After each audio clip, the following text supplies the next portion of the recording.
After reading chapter 79, you probably hate Kawaki. He basically took everything from Boruto with the help of Ida.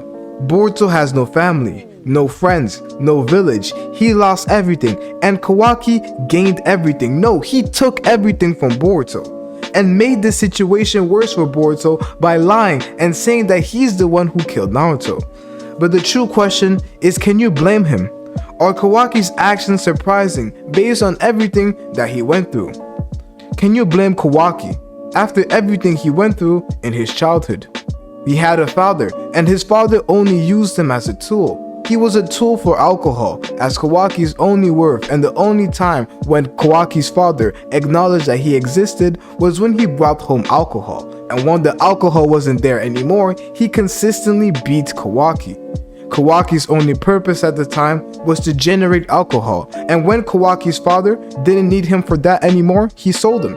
He sold Kawaki to Jigen so that he could have a constant amount and supply of alcohol. He got the money from Jigen and didn't need Kawaki anymore, so he tossed them away. He sold them to Jigen. And this didn't stop with Jigen.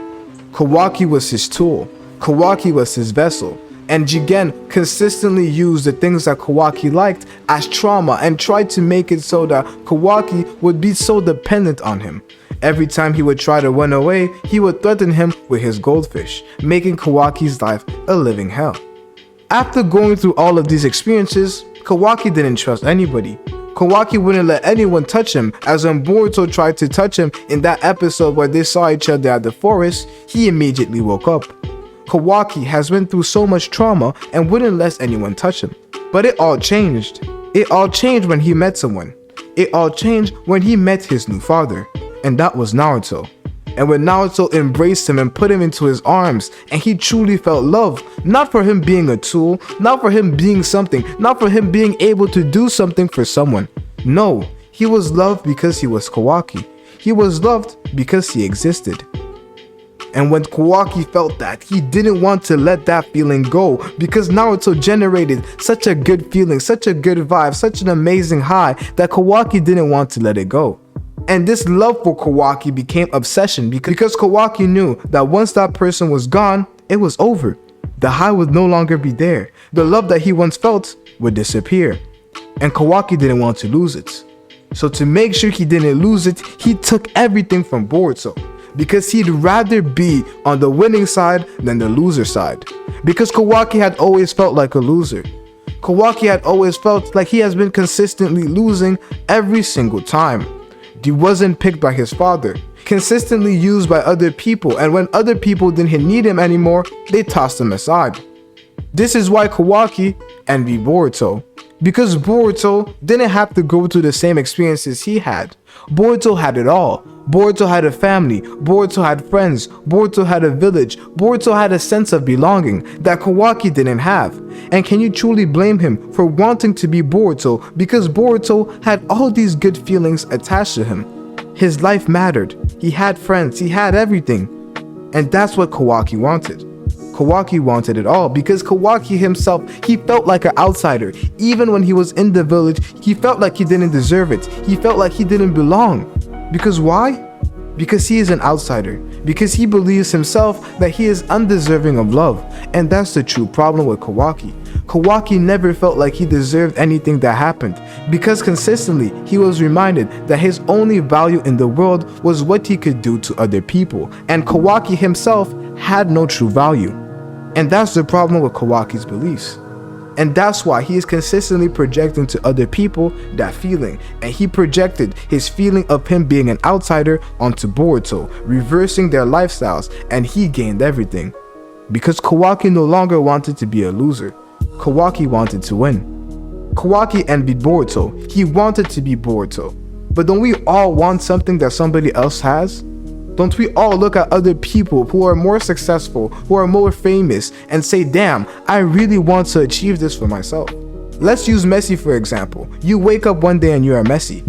Are you gonna take it back? Or are you gonna go back and say that, no, I want to go back to live my own life? 9 times out of 10, you will continue. You will act like nothing happened. I've always been Messi. Because you're living the life you wanted. You're living the life that you had always dreamed of having. Because think about it. We are all like Kawaki. We all want stuff that we couldn't have.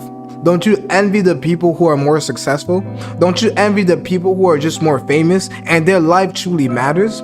We all want to be validated. We all want to feel like we are important. And every day, every action we make, everything we do, we want at least one person to feel like we truly matter. And sometimes we have people who think we matter, but it's not enough. We need that girl to feel like we truly matter. We need that other person to validate our life. And for Kawaki, that is Naruto. Naruto is the guy that he wants to feel validated for.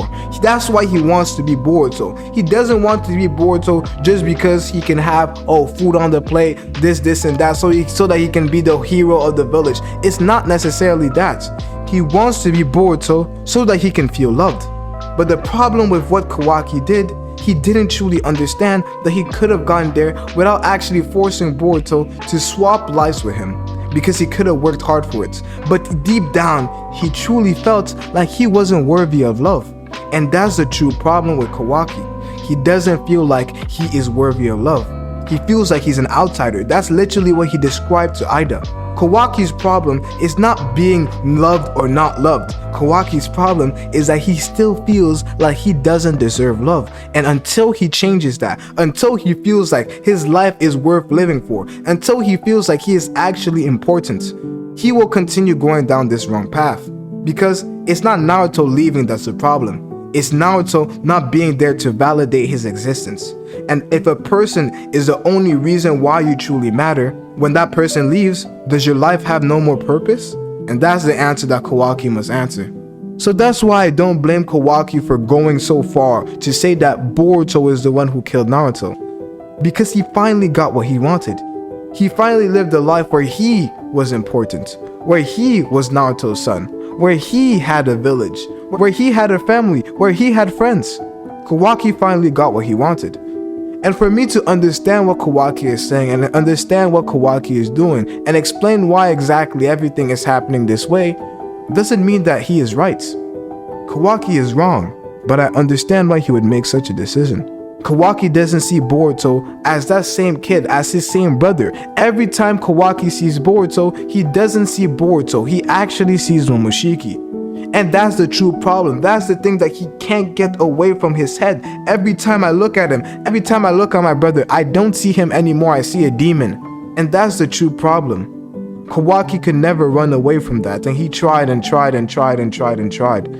But the true problem was that he feared that he was going to be the one to lose everything. So he decided to take it all from Boruto. He decided to make Boruto the enemy so that he could kill Boruto and nobody would blame him. And that's the true problem with Kawaki. And until he truly loves himself for who he is, he will always feel like he's an outsider in every position in his life. He will always feel like he is undeserving of love. And at the end of the day, based on his childhood and based off everything that he went through, I can't blame him.